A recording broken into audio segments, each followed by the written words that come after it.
mau kuliner, kita mau cari sarapan yang paling happening di Chieyang. Kita mau cobain changfan. 一个生菜鸡蛋，一个生菜猪肉吧，肉末鸡蛋都有，都有了是吧？你是主要是你要牛肉还有猪肉都要猪肉吧？哦，两个哈，啊，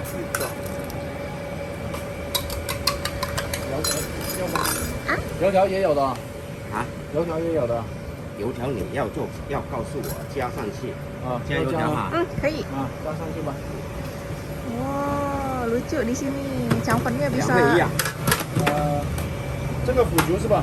这个虎皮，一个加油条，一个加虎皮，好不好？啊，一个腐皮，我要空心菜。你要空心菜了哈。 Kangkung. Wow. Wow, ini beda aliran sama yang di Guangzhou ini. Toppingnya macam-macam ini changfannya. 还有其他别的没？ 啊，都摆在这上面嘞。都在这里了啊。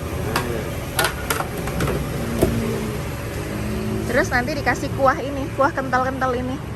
Nah, di Guangzhou nggak pakai gini-gini. Yeay, dateng changfan aku. Ini pakai selada sama cakwe. Kalau punya Koko Alvin pakai kangkung sama kulit tahu. Oh, dia taburin bawang putih ya. Oke, mari kita coba.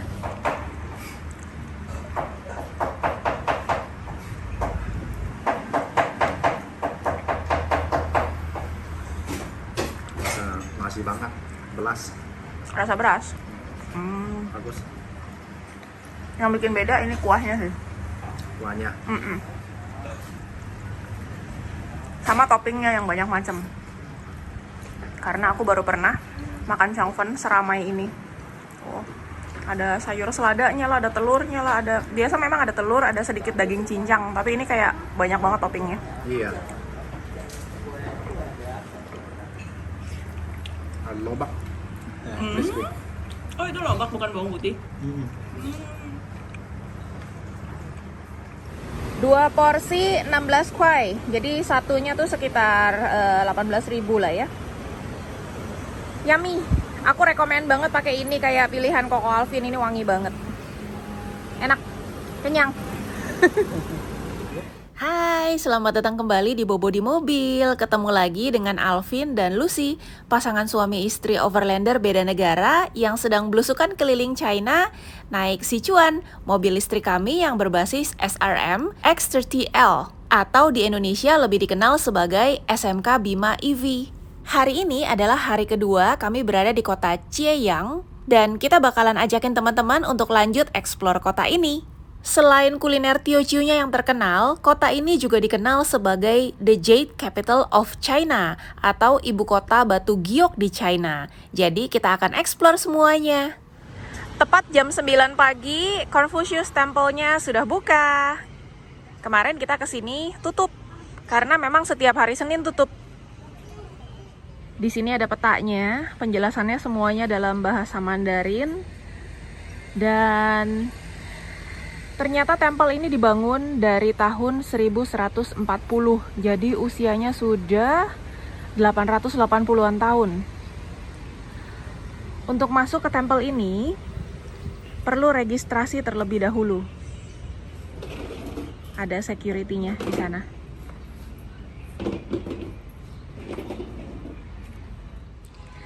Tempelnya megah sekali, besar sekali. Nggak heran kalau dibilang ini yang nomor 2 terbesar di China untuk tempel Konghucu ya. Berhubung baru buka, masih sepi. Di depannya ada kolam setengah lingkaran berisi banyak ikan koi.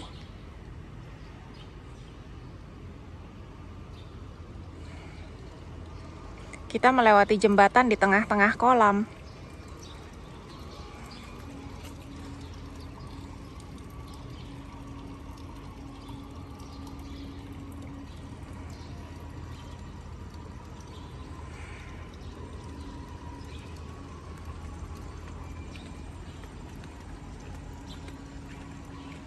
Itu tadi yang bagian tengah-tengah.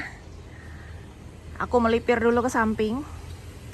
Di sini ada gang, ada koridor, kelihatan tembus ke belakang temple. Ada pintu samping juga.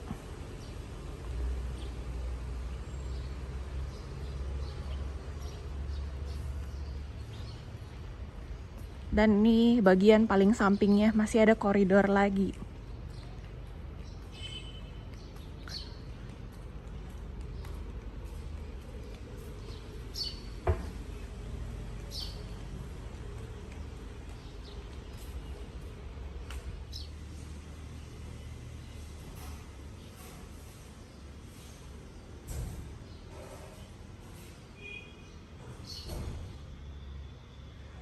Ternyata paling samping ini adalah public toilet, guys. Jadi masuknya dari koridor yang paling samping. Toiletnya bersih, masih pagi banget sih ya. Cuma challenge-nya toilet di sini adalah nggak ada tisu. Kalau public toilet banget ya. Jadi bawa sendiri tisu basah, tisu kering, dan tidak ada air di kamar mandinya. Jadi air itu di wastafel aja buat cuci tangan.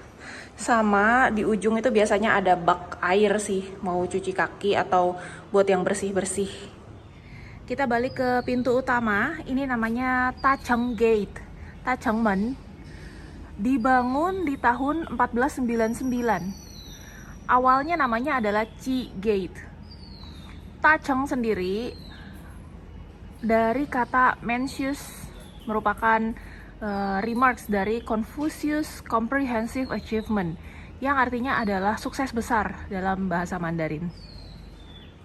Tachengmen, wah, melambangkan kesuksesan besar sih, karena pintunya ini juga besar sekali.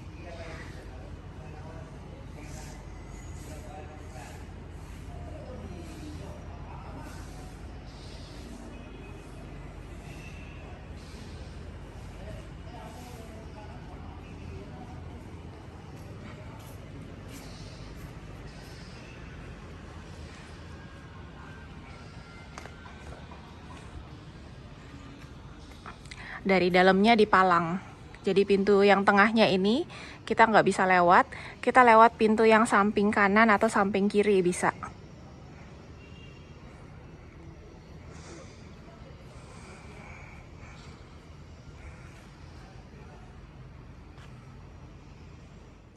Kita akan susuri dari bangunan sampingnya. Kelihatannya bangunan-bangunan samping ini ada exhibition rooms-nya. Nah, kita mulai dari yang kanan. Namanya Tung Wu, The East Verandas. Dibangun di Ming Dynasty tahun 1441. Ada 79 memorial tablets for Confucianis yang didisplay untuk menerima sacrifice ya, until Qing Dynasty. Sampai tahun 1911.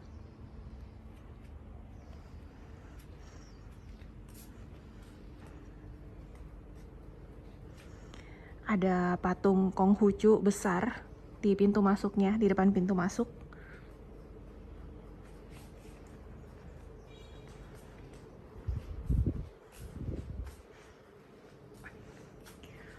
Confucius hidup di tahun 551 sampai 479 sebelum Masehi. Nama aslinya adalah, di sini tulisannya Kongqiu, atau juga dikenal sebagai Chongni. Courtesy name-nya Chongni. Seorang pemikir, politisi, pendidik, dan penemu Konfusianisme. Ini zamannya Spring and Autumn period. Confucius dikagumi di seluruh dunia sebagai the greatest master. Lahir di masa yang tidak tenang ya, unpeaceful time, suffering up and down life. Tapi Confucius tidak pernah berhenti di self-improvement, pengembangan diri. Dia mendirikan sekolah-sekolah private, mengajar murid-muridnya seorang diri. Dan Confucius juga travel ke berbagai feudal states dalam usahanya untuk implementasikan ruling with virtue and benevolence. A world for all, small welfare, great harmony. Banyak sekali tulisan-tulisannya juga yang sampai sekarang masih disimpan sebagai kebudayaan Chinese. Oh, padahal waktu Qin Dynasty tahun 200-an sebelum Masehi, aku pernah dengar bahwa tulisan-tulisannya Confucius itu dibakar-bakarin semua. Buku-buku Konghucu itu dibakar-bakarin semua sama Qin Shi Huang. Karena Qin Shi Huang di masa tersebut di tahun 200-an sebelum Masehi itu mempraktekkan legalism. Beda sama Confucianism yang lebih ke baik gitu ke warganya ya. Dan benevolence. Core value-nya beda banget. Kalau Qin Shi Huang di zamannya Qin Dynasty itu lebih ke pakai power, pakai hukum.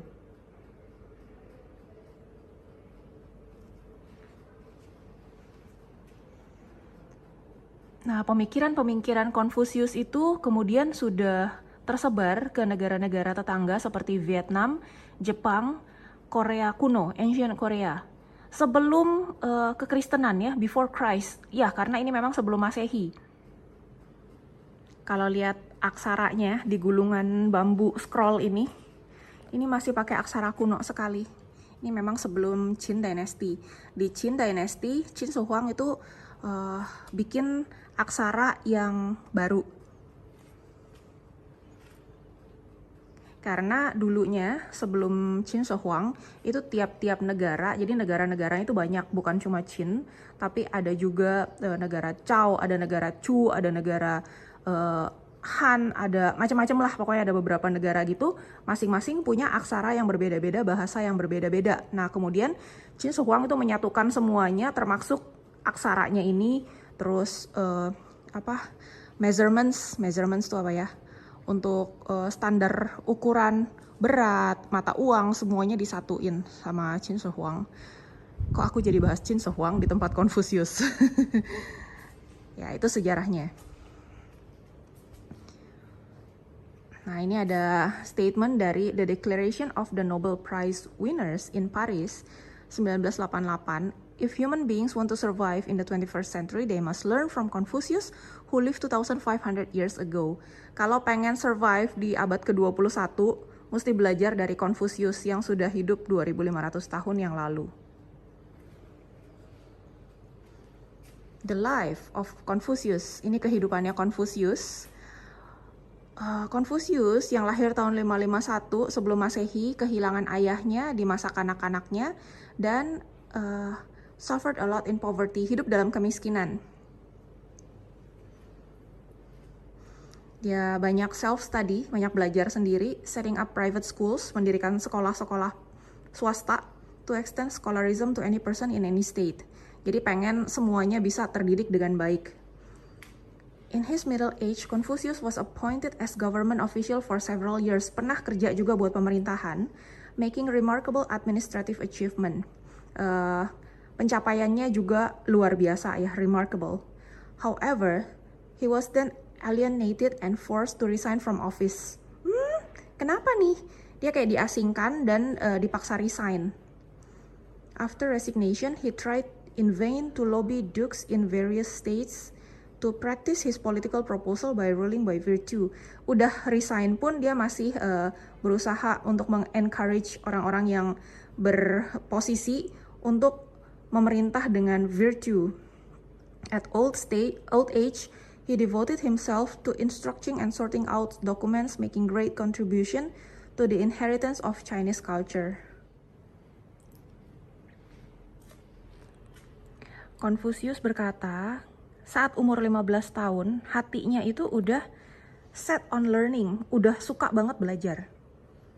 When it came to study, Confucius did not learn from one constant teacher. Gurunya Confucius itu bukan cuma satu guru itu aja, tapi dia seringkali belajar dari berbagai macam orang dengan berbagai macam latar belakang, termasuk yang sederhana latar belakang sosialnya. Dan sampai umurnya tua pun dia nggak bisa berhenti belajar sampai meninggal. He was too focused, sangat fokus dalam pelajarannya. Dan dengan usahanya itu, dia finally reach a high academic level. Level akademisnya sangat tinggi dan became a versatile culture giant who has profound knowledge. Teaching without distinction. At 30, ketika umurnya 30 tahun, I stood firm. He started private schools and advocated teaching students in accordance with their aptitude and without distinction. Jadi Confucius itu mendirikan sekolah-sekolah dan dia ngajar tanpa milih-milih latar belakang anak-anak muridnya. Jadi dia bisa ngajar siapapun itu rakyat biasa. Padahal pada waktu itu yang namanya pendidikan itu adalah privilege. Privilege itu kayak hak istimewanya orang-orang pejabat-pejabat aja, orang-orang penting doang. Yang diajarin apaan aja, ada 6 hal yang diajarin. Rights itu kayak puisi-puisi gitu. Musik, archery, memanah, karena zaman dulu itu penting sekali. Masa zaman-zamannya peperangan gitu, senjata pada saat itu ya memang anak panah ya, bukannya meriam atau senjata modern. Chariot driving, naik kuda, ini juga penting banget. Menulis dan matematika. Pada saat itu dia punya 3.000 murid, yang diantaranya 72 itu excellent. That's quite amazing, umur 30 tahun loh. Mulai mendirikan sekolah-sekolah dan dia bisa kepikir ngajar siapapun itu meskipun rakyat biasa. Bukan hanya ngajar orang-orang penting. Being as an officer, jadi pejabat. Nih. Facing with the reality that people violating the right and music and the vassals contending for hegemony prevailed the society, Confucius took the responsibility of assisting the public as his own task, trying his best to reorganize the social order. Dalam 4 tahun aja dia di tugasnya itu, political achievement-nya, pencapaian politiknya sudah luar biasa, which led to the great prosperity of Lu nation. Yang membuat daerah pemerintahannya, Lu namanya, itu mencapai kemakmuran yang luar biasa, great prosperity.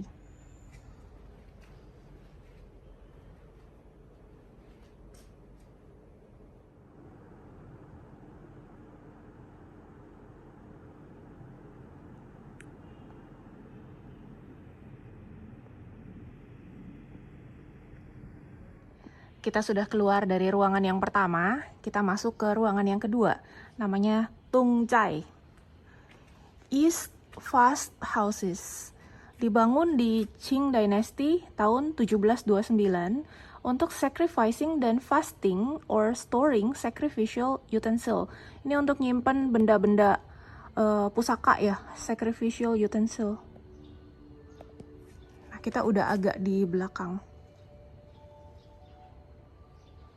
Belnya kayak Jinan Daxue, mau masuk sekolah.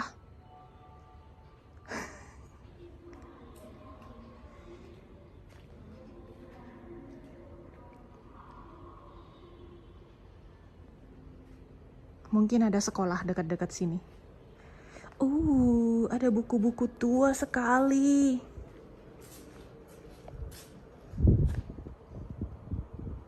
Zaman dulu buku-buku masih tulis tangan, guys. Gile, masih ada ya buku-buku seperti ini. Dan tulisannya nggak hilang loh. Ini hurufnya cantik sekali.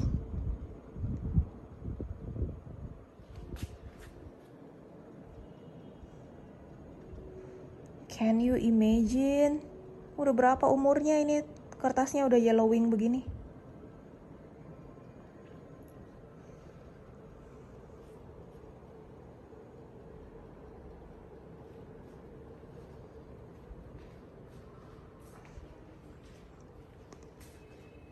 Model for posterity.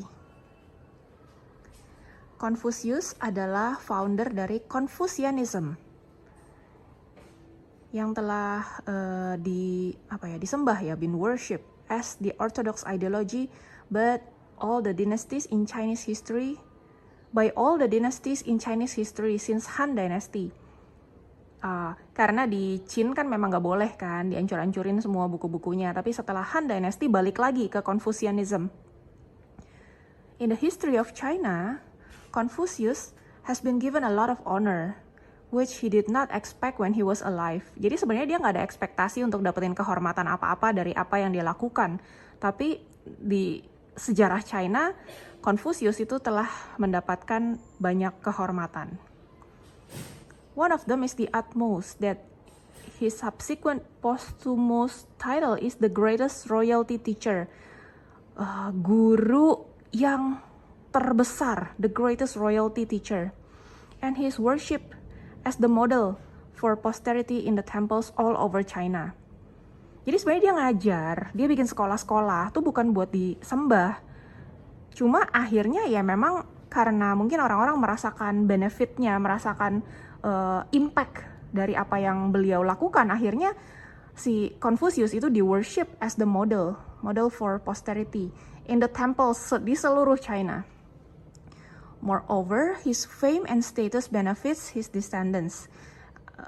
Akhirnya yang dapat benefit lebih banyak adalah penerus-penerusnya, murid-muridnya, even some other following Confucian scholars who made some contribution to interpreting and developing his thoughts. Jadi orang-orang yang bisa menginterpretasikan ajaran-ajarannya, nah itu dapat juga benefits-nya. After all, the history of social ideology in China is signified with the respecting and worshipping for Confucius. Jadi sebenarnya Confucius itu bukan bikin agama. Jadi bukan itu tujuannya. Cuma ya memang pada akhirnya orang-orang worship beliau.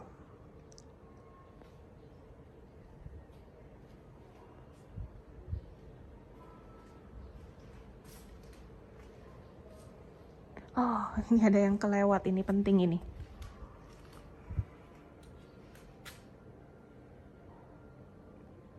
Jadi kita bisa mengimajinasikan ya seperti apa sang guru pada saat itu.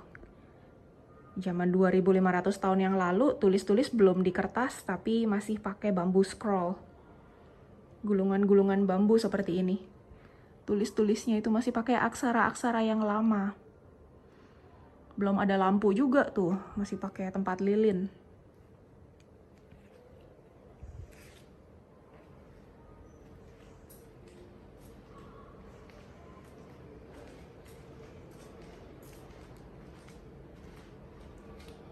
Ini namanya ting, kakinya 3 tuh.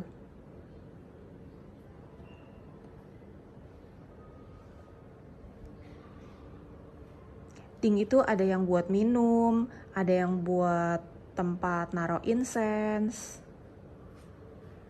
macam-macam. Kita masuk ke ruangan yang ketiga. Broad and profound thoughts of Confucius. The thoughts of Confucius are broad and profound. In his ethical philosophy, the main points are those as follows: benevolence, filial piety, right, justice, and faithfulness.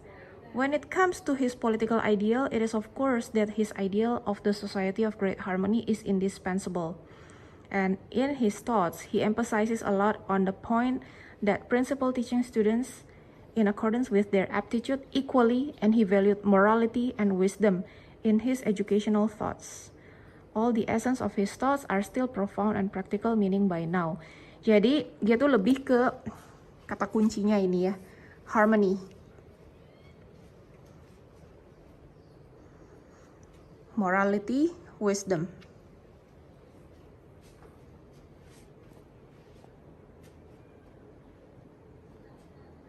Benevolence juga.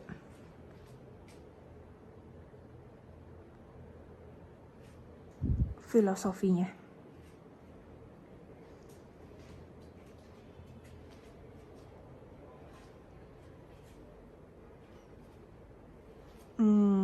Di zamannya Spring and Autumn period, orang-orang itu lebih ke melihat langit sebagai universal lord, kayak apa, Tuhan ya, yang mengkontrol nasib dari manusia. Terus mereka juga percaya ada ghost, setan-setan, ada deity. Deity itu apa ya? How to translate deity ya? Apa ya? Dewa juga bukan, yaitu deity lah. Deity, ghost sama deity bisa membawa kebahagiaan atau apes buat manusia. Tapi kebalikannya, in sharp contrast, Confucius weighs the people more over than the heaven. Jadi Confucius itu lebih berat ke manusia daripada ke langit. Opininya tentang heaven adalah naturalism. When the fate says no, he insists to fight with the fate. Kalau nasib bilang enggak, dia akan fight ngelawan nasib itu.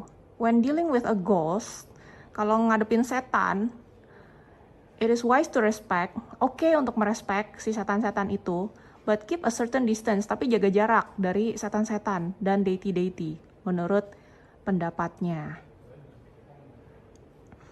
Ini aku hanya translate literally dari English. Jadi kalau teman-teman yang lebih paham ajaran Confucianism, aku ada salah translate, mohon dibantu penjelasannya di komen ya. Ini ada the cultivation of the politician, menurut Confucius ya. Jadi seorang politikus itu mesti versatile, bisa cultivate himself or herself by virtue, behave with dignity, and hold to his principle. Ketika dealing with state affair, politicians should be diligent and honest and can select the wise person to administrate the country. Mulai rame. Ternyata banyak juga yang suka belajar di sini. Teman-teman kita semuanya oma-oma, opa-opa ya. Temupan. Temupan kata Alvin, gimana nih? Bagaimana nih? Ya udah kita lihat-lihat lagi yuk, lanjut.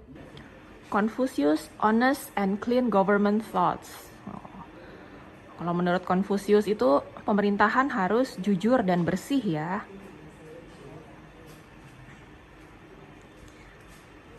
Honest thought is an essential part of his political thoughts.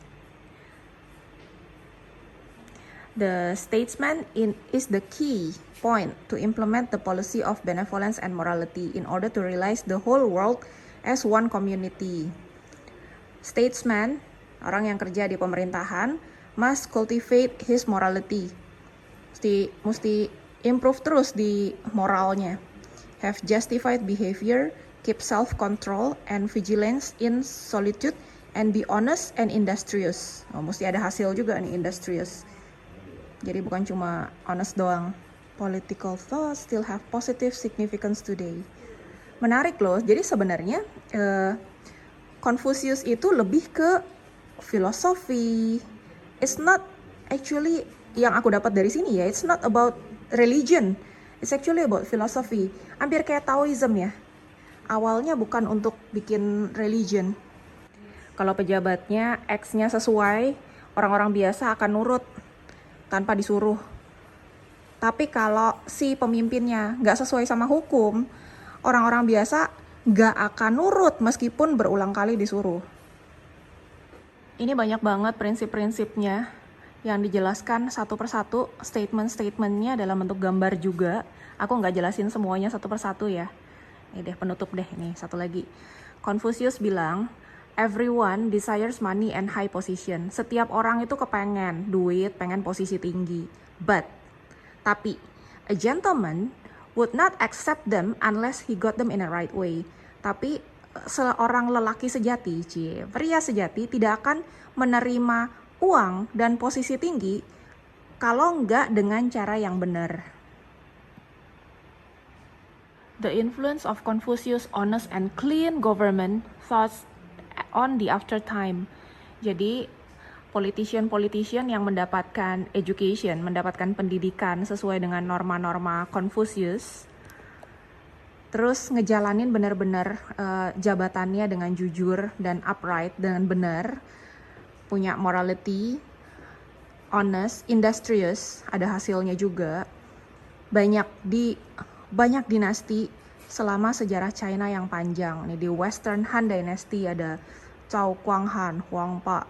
Tang Dynasty ada Xu Yougong, Di Renjie. Di Northern Song Dynasty ada Chen Xiliang, Pao Zheng. Ming Dynasty ada Quan Zhong, Hai Rui. Qing Dynasty ada Tang Bin, Zheng Guofan, Zheng Dajin, dan banyak lainnya. Mereka itu benar-benar memberikan sincere and painstaking efforts to the people of the time, sehingga kebaikan-kebaikan mereka itu akhirnya spread far and wide by people, benar-benar dikenal banyak orang, dan mereka crowned with eternal glory. Jadi dikenang sampai saat ini, sampai jangka panjang, kalau jalanin posisinya itu benar-benar dengan morality seperti itu. Wah, ini apa ini? Ada 12 style emas. Ini penjelasannya nggak ada in English, guys. Mari kita cari Koko Alvin. Nah, ini juga penjelasannya semua dalam bahasa Mandarin. Cerita dong satu aja. Ini aja. Boleh? About Meizhou. Ini Kenapa? bilang di Meizhou the top governor, Iya. dia very clean and honest kan? Iya, jujur, Iya. bersih. Ada satu kali satu inach dari senior government. Satu Kasim. Iya, dia mau dia datang ke Meizhou, dia mau minta duit dari si Yang Jizong. Oh, minta duit buat dia sendiri. Ya, itu kasih mau duit kan. Dan Yang Jizong bilang buka ada warehouse for gold emas. Silakan ambil. Tapi kasih aku yang ada catatan. Oh, harus ada tanda terima ya? Iya, yang kebetulan nih dong. Iya. Yang itu kasih. Lah Jadi iyalah. dia very shameful. Dia balik ke central government. Dia report to the king. Bilang ini Yang Jizong nggak bagus, sini nggak bagus, sana nggak bagus. Oh, kan. dia malah report jelek-jelek. Iya, itu Kesel bukan- dia nggak dapet duit ya? Iya, orang memang kayak gitu. Nah, terus? Jadi the king bilang, oh, kamu lagi bilang yang itu enggak greedy for one coin ya? Si governor enggak greedy for one coin ya? Oh, jadi rajanya tahu kalau gubernurnya Meizhou itu bahkan untuk satu koin pun dia kagak nafsu. Iya. Wow. Jadi itu Kasimnya? itu kasihnya malu banget, enggak lanjut ngomong lagi. Emang enak, rajanya kenal. Interesting ya. Aduh, kalau mau datang ke sini mesti belajar Mandarin dulu, guys. Ini Mandarin semua. Banyak cerita seru sebenarnya. Iya. Apaan nih?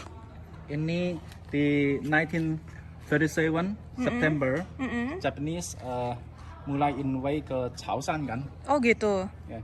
This is salah satu tempat mereka bom di sini. Ya ampun, ini sisa bom. Iya, mereka bom di sini. Astaga. Oh, bom di sini ya, ya.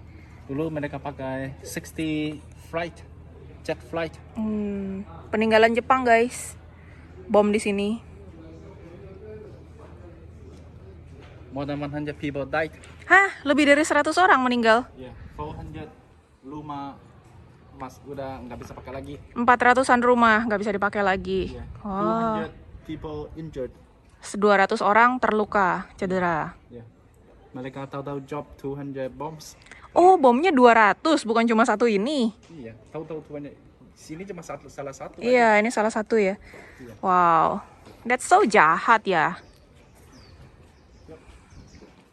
Mengenai pendidikan, di teorinya Confucius, siapapun memiliki hak untuk mendapatkan pendidikan. Jadi nggak ada boundary, siapa boleh dapat pendidikan, siapa tidak perlu mendapatkan pendidikan. Semua harus dapat pendidikan. Segitu pentingnya. Nah, ini teaching methods-nya. Teacher and students should accelerate each other in the educational process. Jadi bukan cuma tanggung jawab guru dan bukan cuma tanggung jawab murid, tapi dua-duanya ya.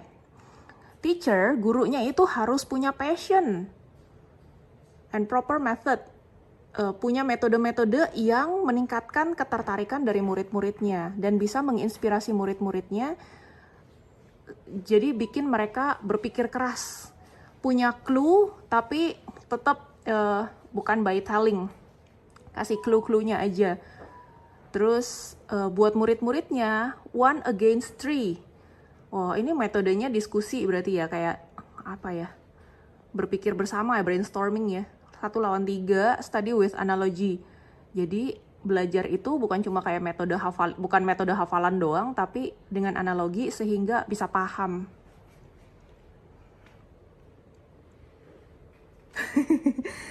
Confucius ketika semasa hidupnya, dia belajar sampai seringkali lupa makan. Dan dia tadi udah dibahas di ruang depan, bukan hanya belajar dari satu guru itu aja, tapi juga dia belajar dari banyak guru ya. Dan metode belajarnya asking about everything, nanya.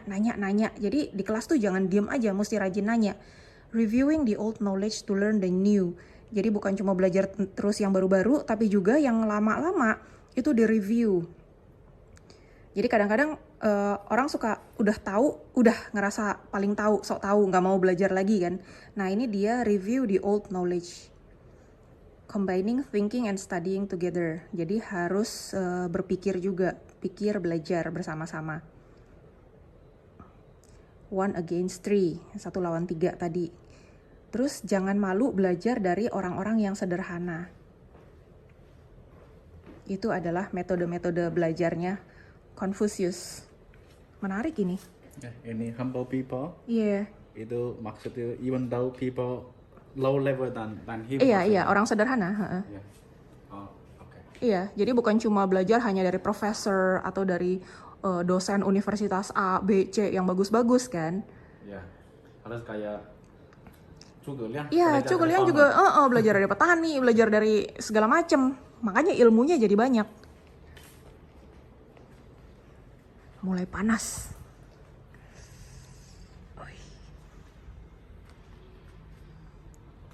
Ini ada 24 cerita mengenai filial piety. Apa ya terjemahannya? Filial piety itu balas budi sama orang tua kali ya. Kita pernah lihat di kuburan ya. Iya. Di kuburan di daerah Yunnan. Ya. Nanti kita explain satu persatu lah ya. Di video yang berbeda, nggak di sini.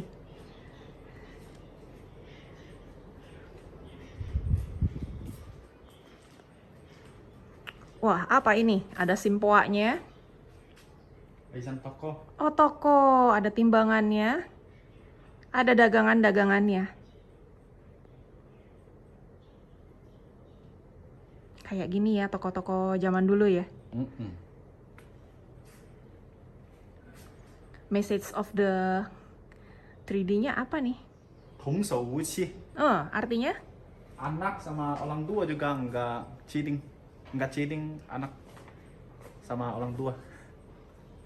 Oke. Ada buku-buku juga ini. Kongzi versus Jitu.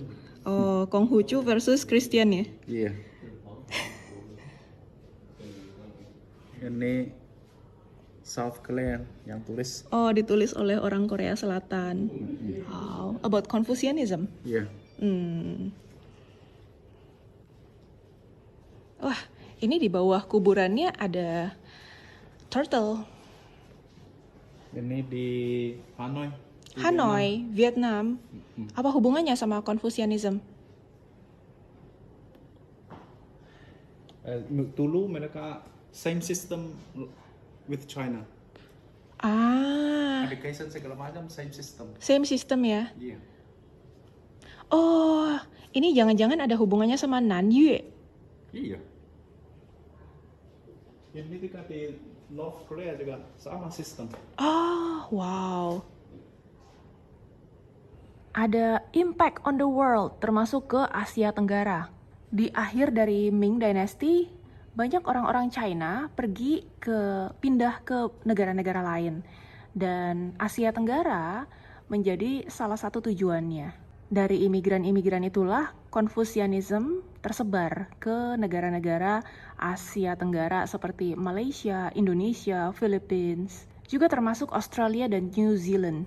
Nah, spesifik untuk Singapura, karena lebih dari separuh populasinya Chinese, dan karena government's recognition, Confucianism itu penting sekali, memainkan peranan penting di Singapura. Dari tahun 1140, ternyata Temple ini sudah mengalami banyak sekali renovasi. Wah, puluhan kali renovasi. Dulu blueprintnya kayak gini.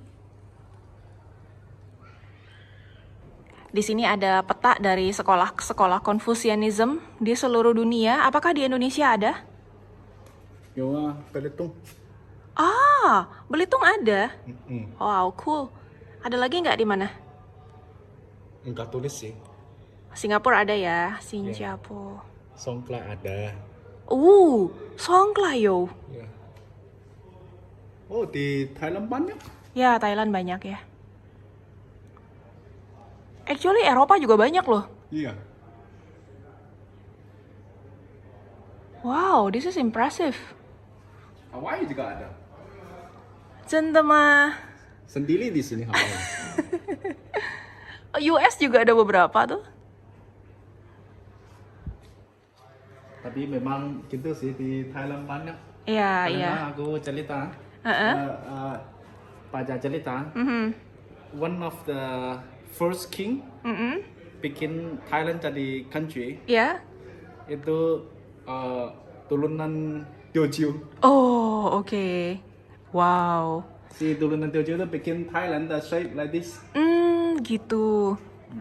Tapi aku yang paling kaget lihat di Europe sih, banyak sekolah Konghucu. Iya. Itu kaget. Yangmei Jade Capital, 1 kilometer lagi ke kanan. Mari kita lihat Jade Capital, ibu kota Batu Giok. Beuh, sombongnya. Tapi katanya emang paling gede loh di China. Paling gede ya. Oh. So kita ke Sihui itu masih kecil maksudnya dia. Yang dikenal sebagai Jade Capital itu ya memang Chieyang, bukan Sihui. Meskipun di Sihui kita lihat marketnya udah gede banget. Lame gede. Oh. Oke. Ini processing.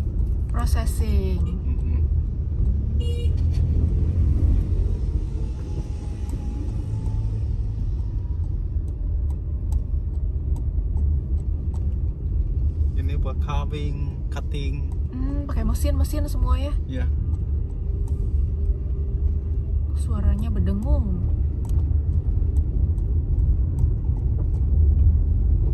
Wih, ini apa lagi dibangun besar sekali? Apartemen dong. Apa lagi?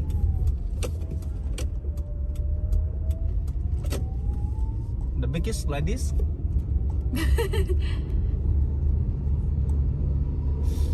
Kali ini kurang rame ya. Beda sama Sihui ya, Sihui kayak rame banget. Iya. Mungkin square meter Sihui lebih kecil tapi tiap hari rame sekali. Iya, kelihatan gitu aktivitasnya orang dagang, orang live juga. Sama berdiri di sana pegang batu-batu di sana. Dan nggak bisa parkir di sana, asli padat banget. Iya. Ini ke kanan lihat dulu. Boleh. Wah, ini eksklusif sekali bangunan. Mungkin dia lebih ke high end gitu. Oh, pantesan. Kalau yang di Sihui itu kan lebih ke orang-orang yang buat jualan lagi. Pasar betul-betul. Oke.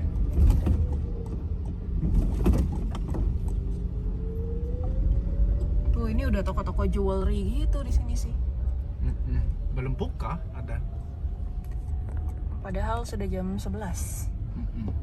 Mungkin bukan waktu buka sekarang.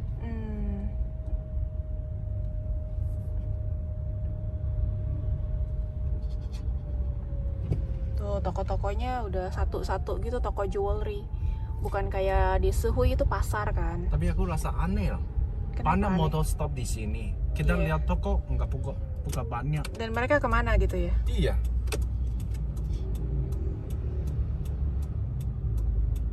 Hei, amat mobil kita. Wih, termasuk curam ini. Aduh. Gede sih, cuma gede sih. Iya. Cuma kalian semua toko-toko apa dia mahal. Iya, modelnya memang toko-toko jewelry. Jadi memang di internet juga kasih tahu sih. Ini ke mahal. Medium to high end, iya. Oh. Menengah ke atas. ini for merge sama gold, ada silver ini. Oh, ngikat ya, diikat sama emas. Tambah ini. Ya. Ini lagi. Oh, ini marketnya. Nih, outdoor dia. Oh, ini hampir kayak Sehui lah, tapi lebih kecil sih. Yang jual lebih banyak. Ramenya. Nggak bisa parking nih kita. Udah Kita lihat jalan ini. dulu ya. Oke, udah balik aja.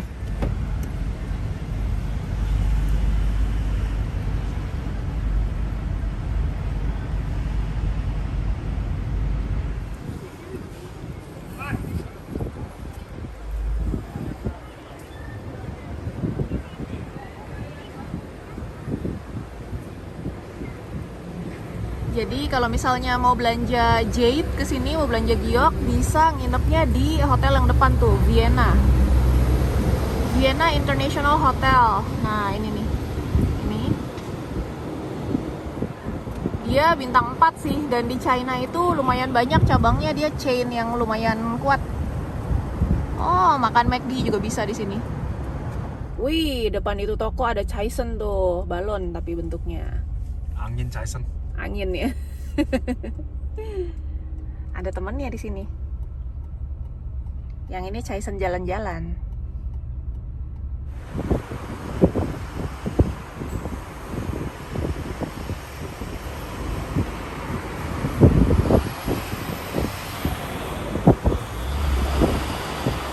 Ini toko-toko jade semua, toko-toko giok.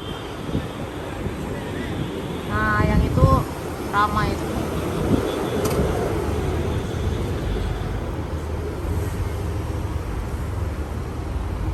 Ini pasar.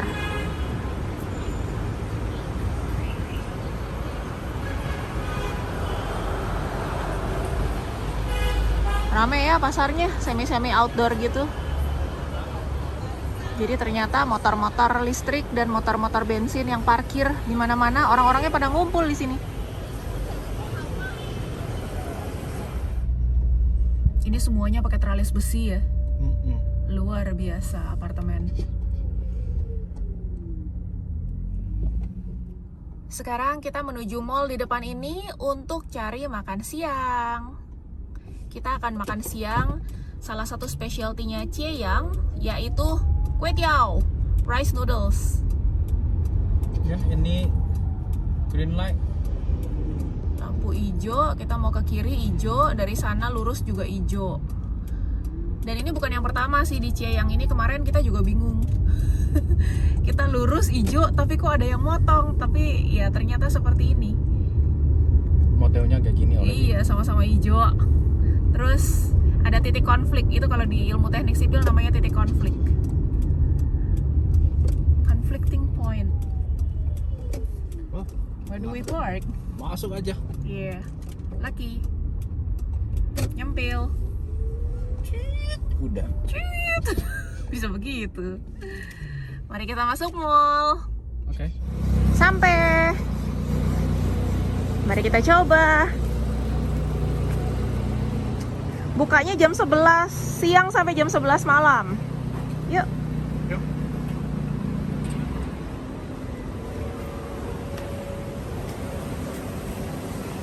Looks-nya modern banget. Open kitchen.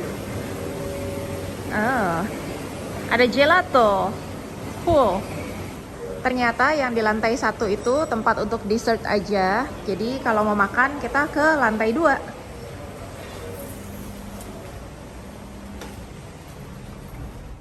Wah, satu building buat dia sendiri ya. Lantai 4 nah. Coba dia. Oke, sampai kita ke restonya. Nggak lama kita duduk, langsung dikasih teh panas. Terus untuk menunya seperti biasa, scan QR code. Suasananya cozy banget.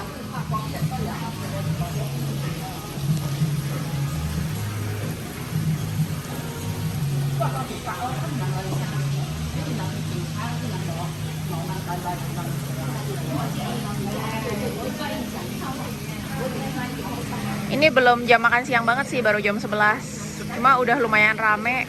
Sebelah kita ada Ayi ngobrol sama temennya.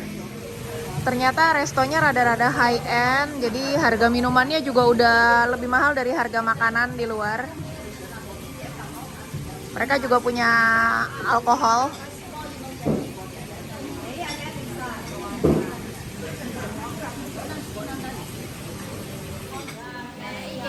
Ini buat menunya. Banyak pilihan.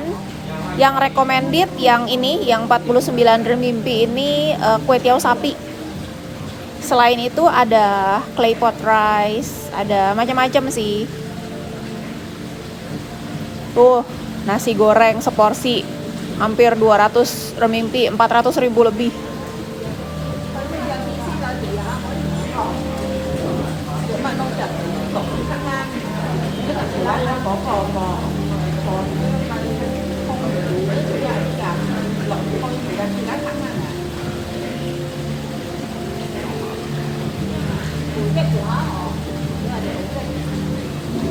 Sayuran tumis di sini 38 renminbi ya. 80.000 lebih. Ada kepiting juga, ada udang juga. Nasi goreng tuh 88. Bukan nasi goreng deh, sorry, ini lauk. Ini ada udang.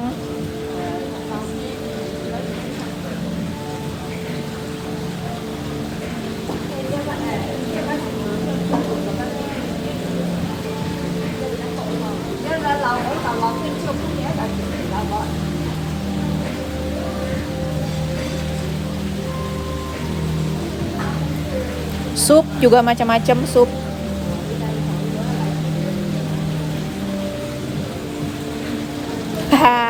Lumayan harganya.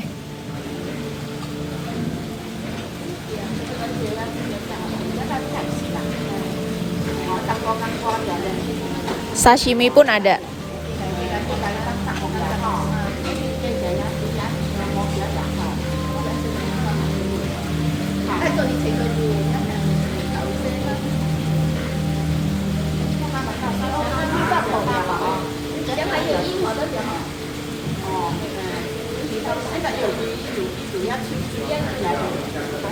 Dessertnya macam-macam ya, kayak western, ini cake.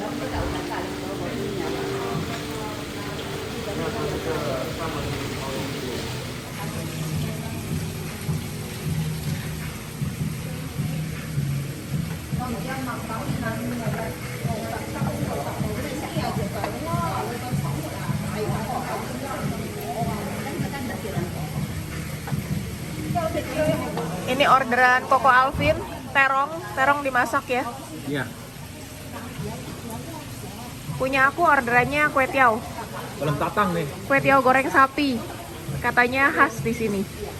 Ternyata nasinya juga spesial, ada quinoa. Chopsticknya disediakan 2 macam. Jadi di sini buat makan sendiri sama buat ke yang umum yang berbagi. Itu dipisahin chopsticknya untuk lebih higienis. Biasanya sih kalau di resto-resto yang kayak family restoran yang biasa-biasa yang nggak high end gini, sumpitnya mah satu aja, udah colok sana colok sini, berbagi saliva. Itu mama papa aku pertama kali datang ke China shock tuh. Ini orderan aku, kue tiaw sapi, wangi banget, wanginya tuh smoky gitu.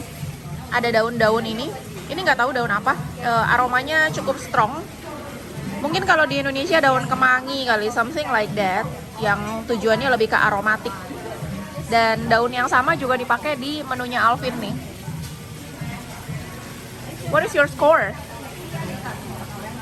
Oke. Oke itu berapa? From 0 to 10? Ini Yeah, 8.5. 8.5. What about the rice? Special sih. Yeah. Rice oke. Rice It's a berapa? 9. 9, iya. Nasinya itu sehat banget karena pakai quinoa merah, quinoa hitam, dan quinoa putih. Dulu zaman aku bodybuilding makannya gituan, quinoa. Aku coba ini.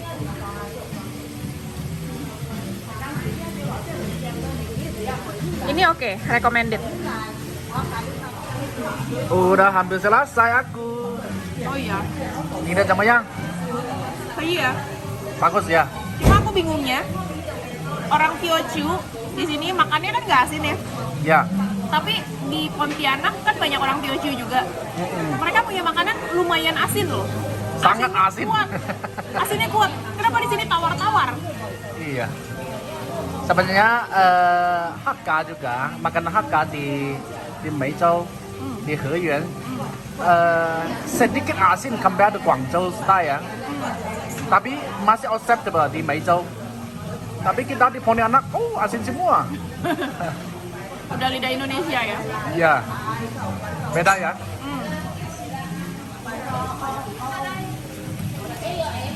Enak ya. Iya. I wouldn't say super enak, tapi lumayan lah. Oke. Aku lebih prefer kemarin, hotpot yang kemarin itu benar-benar enak. Oh, itu gila, itu enak gila. Beef hotpot. Iya. Aku juga suka itu banget. Sampai sekarang kita di Jieyang, selama ya, hotpot itu paling enak. Agree. Kita makan tadi habis 103 renminbi. Sama persis sama kemarin kita makan di Hotpot beef kuning. Beef Hopo. Oke. Dua-duanya enak, cuma aku much prefer the Hopo. Sama. Lebih puas, dagingnya banyak dengan harga yang sama. Cuma agak jauh sih itu dari kota Jieyang ya, kayak 30 km gitu. Namanya apa? Kuning. Kuning. Nah, itu di situ. Kemarin kita sambil servis mobil sih ya. Nah, ini Wuling siapa ini? Udah pasang kaktus di atas nih. Dia pakai Doraemon. Di sini mobil listrik lucu-lucu ya.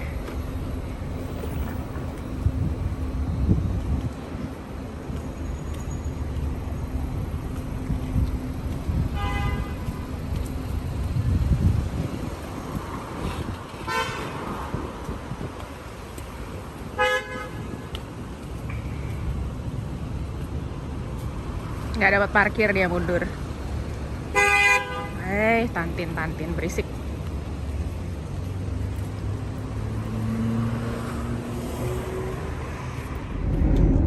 Sekarang kita sudah mulai bergerak menuju Shantou.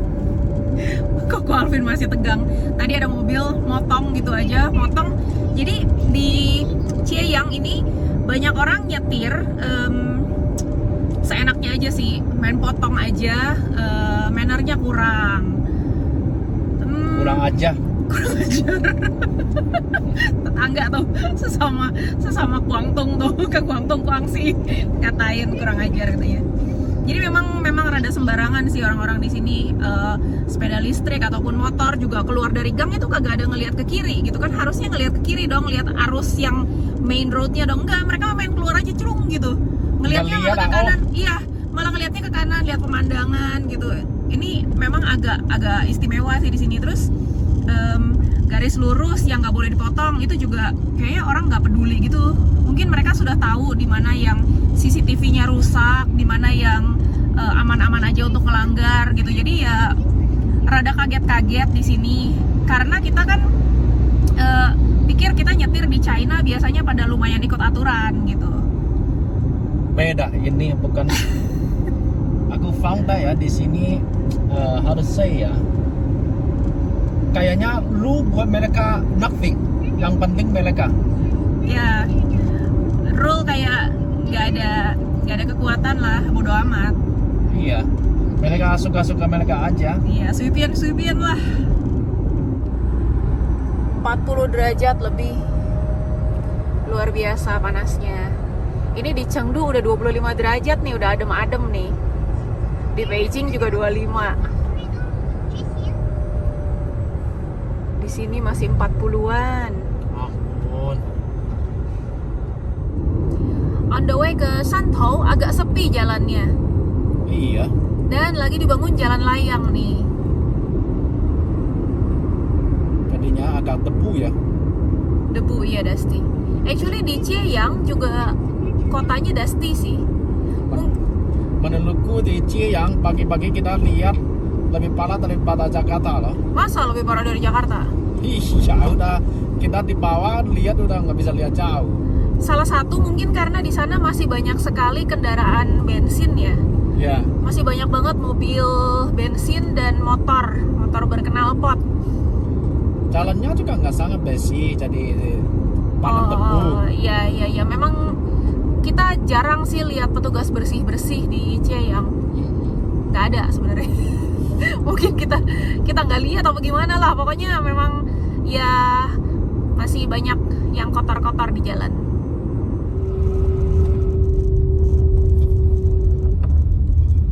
Fotonya, ampun. Sebenarnya langitnya bersih, Bawahnya bawahnya aja. Sudah sampai di Shantou.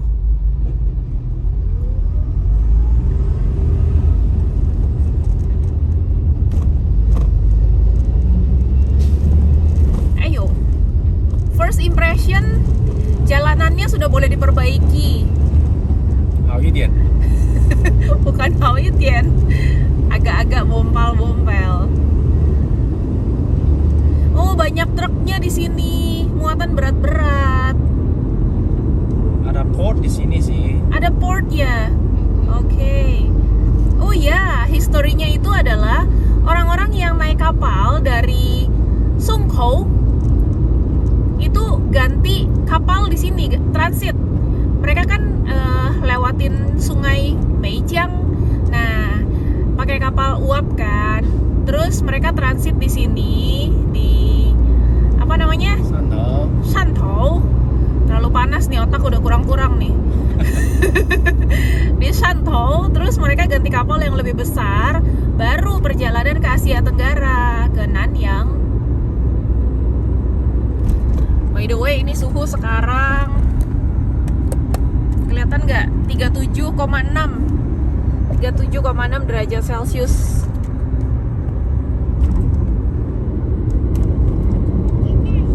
Di sini plat nomornya Yue-Di.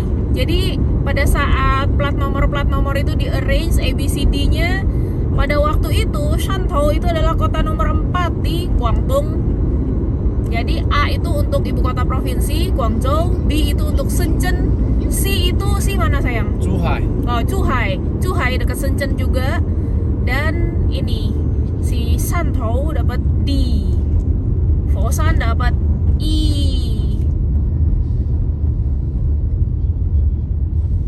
Tapi Foshan ada 3 nomor plat loh. Oh, Foshan punya 3 nomor ya, ada I, ada Y, ada T ya. Iya.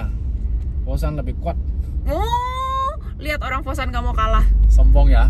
Orang Foshan sombong ya, gak mau kalah ya, dibilang I, terus aku bilang dia tadi kan, hah di sini D, berarti Foshan di bawah Shantou dong, gak mau terima dia.